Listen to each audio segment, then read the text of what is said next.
बच्चों नमस्ते, hope you are doing well. आशा करता हूँ आप अच्छे हैं। तो हम पास्ट टेंस की सीरीज में आज तीसरा टेंस पढ़ेंगे, पास्ट परफेक्ट। तो पास्ट परफेक्ट सबसे पहले देख लेते हैं कि यूज कहाँ पे होता है। परफेक्ट वैसे एक वर्ड है, अगर इसके वर्ड के बारे में बताओ तो जैसे हमने पहले बताया था, परफेक्ट मीन्स जो जिसमें कोई नए स्कोप का कोई जगह ना हो। जैसे हमने खीर के बारे में बात करी थी कि my mom has prepared me the kheer which is perfect, right. Means उसमें कोई और गुंजाइश नहीं है उसको और ज़्यादा अच्छा करने की, तो उसको परफेक्ट कहते हैं, उस वर्ड को। उसका मीनिंग परफेक्ट होता है। पास्ट परफेक्ट में जो काम पास्ट में बिल्कुल कंप्लीट हो गया हो, जिसका कुछ कोई अंश बचा नहीं हो, ये हो गया यूसेज। अब इसको मोस्टली आप देखेंगे कि पास्ट परफेक्ट हमेशा अकेला यूज नहीं होता। वो हमें वो मोस्ट ऑफ द केसेस में, अगर नहीं हमेशा, तो जो सिंपल पास्ट हमने पढ़ा था, पास्ट इंडेफिनिट, उसके साथ यूज होता है। तो सबसे उससे पहले कि हम एग्जाम्पल्स में जाएं, हम देख लेते हैं कि इसकी हेल्पिंग वर्ब होगी हैड। जैसे प्रेजेंट परफेक्ट में होता था हैज एंड हैव, सिंगुलर के साथ हैज और प्लूरल सब्जेक्ट के साथ हैव। इसमें एक ही है, चाहे वो सिंगुलर हो चाहे प्लूरल हो सब्जेक्ट, उसके समय सबके साथ हैड ही आएगा। और हमने बताया था परफेक्ट में जो भी टेंस हो, चाहे प्रेजेंट हो, पास्ट हो, फ्यूचर हो, वो हमेशा अपने साथ थर्ड फॉर्म लेता है। तो ये टेंस भी कोई एक्सेप्शन नहीं है, ये भी अपने साथ थर्ड फॉर्म लेगा। अब कुछ एग्जाम्पल के जरिए इसको समझने की कोशिश करते हैं।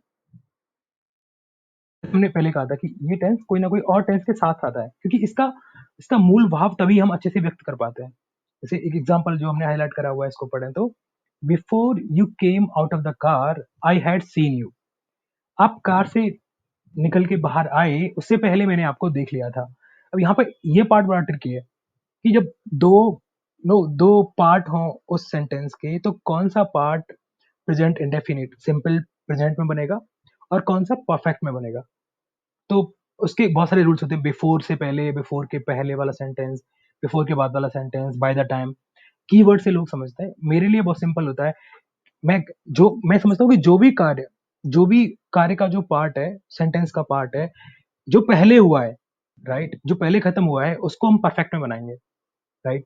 और जो बाद में हुआ है फिर दूसरा वो रह जाता है, तो वो वाला पास इंडेफिनिट में बनेगा। ठीक है, तो इस एग्जाम्पल में देखते हैं, before you came out of the car I had seen you. आप कार से बाहर आए उससे पहले मैंने देख लिया था। तो पहले पहले काम कौन सा हुआ, सीन वाला काम हुआ, राइट। उसने पहले देख लिया था, अपने फ्रेंड से बात कर रहा है जो बंदा, वो बोल रहा है उसने पहले उसको कार में देख लिया था। तो जो पहले कार्य हुआ है, पहले खत्म हुआ है, उसको हम परफेक्ट में बनाएंगे, राइट। तो before you came out of the car, ये वाला जो पार्ट है ये सिंपल पास्ट में बनाए, क्योंकि सब्जेक्ट के साथ सेकंड फॉर्म आ रही है। हमने क्या कहा था, सिंपल पास्ट में सेकंड फॉर्म आती है अगर सिंपल सेंटेंस हो तो। और अगर डिड आ रहा है कोई सेंटेंस में, डिड कब आता था, नॉट के केस में, डब्ल्यू एच वर्ड के केस में, डब्ल्यू एच वर्ड और नेगेटिव के केस में, राइट। उस केस में हम फर्स्ट फॉर्म यूज करते थे। तो ये सिंपल सेंटेंस है, तो इसके साथ सेकंड फॉर्म यूज करेंगे। और दूसरा तो हमने अभी पढ़ाई है, हेल्पिंग वर्ब हो गई हैड और मेन वर्ब की थर्ड फॉर्म हो गई seen. So before you came out of the car I had seen you. Okay, एक एग्जांपल और देखते हैं। I met you after I had finished my breakfast. So वो बंदा बोल रहा है कि जब उस दिन आप घर आए थे, तो नो मैं आपको मिला था, उससे पहले मैं ब्रेकफास्ट घर करके आया था, राइट। तो पहले काम कौन सा हुआ, पहले मिलना हुआ या पहले ब्रेकफास्ट करना हुआ? ऑफ कोर्स पहले ब्रेकफास्ट करना हुआ, तो वो पास्ट परफेक्ट में बनेगा। तो ये वाला जो पार्ट है, आई हैड फिनिश्ड माई ब्रेकफास्ट, ये हमने पास्ट परफेक्ट में बनाया है, हैड और थर्ड फॉर्म, ये हमने सिंपल पास्ट में बनाया है सेकंड फॉर्म के साथ। I met you after I had finished my breakfast। एक और एग्जांपल देखते हैं। By the time you joined the class, the teacher had started teaching। तो उसका दोस्त उस क्लास में आया है, तो वो पूछ रहा है कि कितना निकल गया, टीचर ने कब पढ़ाना स्टार्ट करा, राइट। तो बता रहा है कि जब तुम क्लास में आए उससे पहले टीचर ने पढ़ाना स्टार्ट कर दिया था। तो पहले काम कौन सा स्टार्ट हुआ, टीचर ने पढ़ाना पहले स्टार्ट करा, वो बाद में आया। तो पहले जो काम हुआ है उसको हम परफेक्ट में बनाएंगे। तो टीचर हैड स्टार्टेड टीचिंग, ये वाला परफेक्ट में बनाया हमने। और जो उसका दूसरा वाला पार्ट है सेंटेंस का, यू जॉइन द क्लास, ये हमने सिंपल में बनाया। और ये अपना टाइम का वर्ड्स हो गए। तो by the time you join the class teacher had started teaching. तो ऐसे कुछ सिनेरियोज आप निकालने की कोशिश करो और सेंटेंसेस बनाइए। अब हम स्पेशल केसेस पे आते हैं। तो दो स्पेशल केस हैं जो हम आज पढ़ेंगे। एक है हैड टू। तो हैज टू हैव टू हमने शायद कवर नहीं करा, इसके साथ हैज टू हैव टू भी कवर कर सकते हो आप। तो हैज टू हैव टू जैसे आपको पता है ये सिंपल वर्ब है, फर्स्ट वर्ब है कोई भी मेन वर्ब की तो प्रेजेंट में बनेगा। हैड सेकंड वर्ब है तो ये पास्ट में बनेगा, और हैड ही इसकी थर्ड फॉर्म भी है।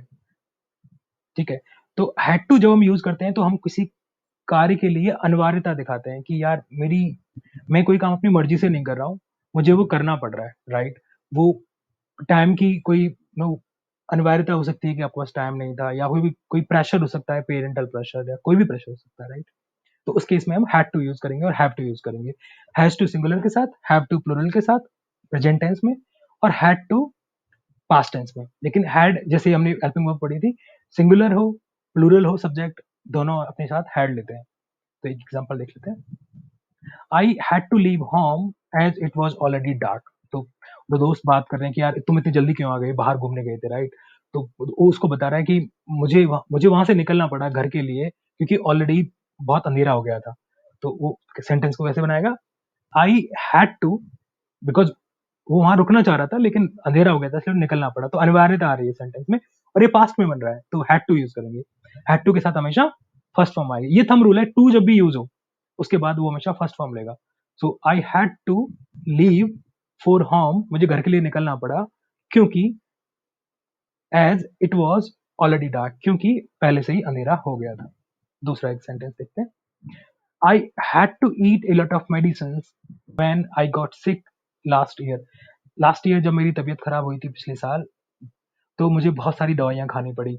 सी, दवाइयाँ खाने में उसका कंपल्सन है क्योंकि उसकी तबीयत खराब है। कोई भी नो ठीक ठाक होते हुए दवाइयाँ नहीं खाना चाहेगा, राइट।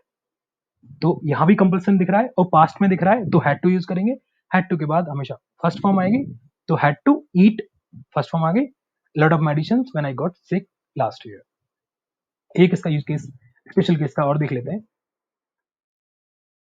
हैड, देखो हमने बहुत सारी ऐसी वर्ड्स पढ़े हैं जो अपने आप में हेल्पिंग वर्ब का काम भी करते हैं और मेन वर्ब का काम भी करते हैं, राइट। ऐसा ही एक शब्द है हैड। तो हैड अपने साथ जब थर्ड फॉर्म लेगा तो समझ जाओ कि वो हेल्पिंग वर्ब का काम कर रहा है। और जब सेंटेंस में कोई भी हेल्पिंग वर्ब नहीं है, जब सेंटेंस में कोई भी हेल्पिंग वर्ब नहीं है, केवल हैड अकेला है, उसके साथ कोई मेन वर्ब की थर्ड फॉर्म नहीं है, तो अपने आप में ही मेन वर्ब है। तो जब हैड हेल्पिंग वर्ब के रूप में आएगा तो अपने साथ मेन वर्ब की थर्ड फॉर्म लेके आएगा, और जब हैड अकेला आएगा तो वो खुद ही मेन वर्ब है। ठीक है, मेन वर्ब की सेकंड फॉर्म है, तो काइंड ऑफ सिंपल पास्ट हो गया। तो एक एग्जांपल देख लेते हैं। और इसका अर्थ होता है अधिकार, मतलब हम कहते हैं ना जैसे आई हैव ए काउ। अब हम प्रेजेंट में बनाएंगे आई हैव ए काउ, मेरे पास एक गाय है, राइट। तो हैज और हैव हो जाएगा। जैसे हैड टू पढ़ा था, हैज टू पढ़ा था, हैव टू पढ़ा था, सेम रूल्स हैं। सिंगुलर के साथ हैज आएगा, प्लूरल के साथ हैव आएगा प्रेजेंट में, जब पोजेशन की और अधिकार की बात होगी। जैसे मेरे पास एक गाय है, आई हैव ए काउ। ठीक है, और जब हम पास्ट की बात करेंगे तो सेम फंडा है। पोजेशन जब भी हम दिखाएंगे, अधिकार दिखाएंगे, जैसे when I was a kid, जब मैं बहुत छोटा था, आई हैड ए काउ, तब हैड लगाएंगे कि पास्ट में है। ठीक है, तो एक एग्जांपल दे सकते हैं। My grandma had a few pets long back. बहुत समय पहले मेरी ग्रैंडमा के पास कई पैट्स थे। तो ठीक है, अब ये पोजेशन दिखा रहा है क्योंकि उनकी ग्रैंडमा के साथ पैट्स थे, और ये पास्ट में दिखा रहा है तो इसलिए हम हैड लगाएंगे। ठीक है, एक और एग्जांपल देख लेते हैं। I had few I had very fine painting skills when I was a kid. मेरी पेंटिंग स्किल्स बहुत अच्छी थी जब मैं बहुत छोटा बच्चा था, राइट। तो पास्ट की बात कर रहा है और पोजेशन की बात कर रहा है। पास्ट की बात कर रहा है तो हैड यूज करेंगे, पोजेशन की बात कर रहा है तो हैड यूज करेंगे। ठीक है, तो इस टेंस के लिए इतना ही। आ- आप क्योंकि आप वोकेबलरी के लिए कुछ भेज नहीं रहे हो, अपने असाइनमेंट व्हाट्सएप पे आप जमा कराते हो, तो केवल या तो या तो आप अपना सेंटेंस बना के भेज देते हो जो जो उस टेंस की थीम होती है, या फिर आप अपने जो आपकी स्पीकिंग का असाइनमेंट होता है वो बना के भेज देते हो। वोकेबलरी के लिए हम एक नई चीज आज शुरू करेंगे। एक ना गूगल वर्ड कोच करके एक ऐप है, ये ब्राउजर में, लैपटॉप पे नहीं चलेगा, मोबाइल में ही चलेगा। तो मोबाइल में आप गूगल में डालो गूगल वर्ड कोच, तो वो आपको जिस तरह से की आपकी स्किल्स है, मतलब प्राइमरी स्किल, सेकेंडरी स्किल, जैसे गेम होता है उसमें लेवल बढ़ते जाते हैं, जैसे जैसे आप स्ट्रांग होते जाओगे आपके लेवल्स बढ़ते जाएंगे। उस तरह से आप इसको शुरू करिए। इसमें अब यूजुअली क्या होता है कि अगर आप पढ़ने बैठो तो no there is a list of helping verb, फिर लिस्ट ऑफ मेन वर्ब, फिर list of no adjective, adverb. इसमें क्या मिक्स होता है, सारे तरह की चीजें मिलेंगी आपको, नाउन भी मिलेंगे, वर्ब्स भी मिलेंगे, एडजेक्टिव एडवर्ब भी मिलेंगे। और या तो हमें मिलता है कि कोई कंपाइलेशन अगर है वर्ड्स का तो या तो बहुत सिंपल है या बहुत टफ है हमारे लिए। गूगल वर्ड कोच में वो जिस तरह से सेंटेंसेस आप जिस तरह के आप नो वर्ड्स को आंसर करना शुरू करते हो, धीरे धीरे डिफिकल्टी लेवल आपका बढ़ता जाता है। और जब भी एक वर्ड आप सही से आंसर करते हो उसके लिए आपको कुछ पॉइंट्स मिलते हैं।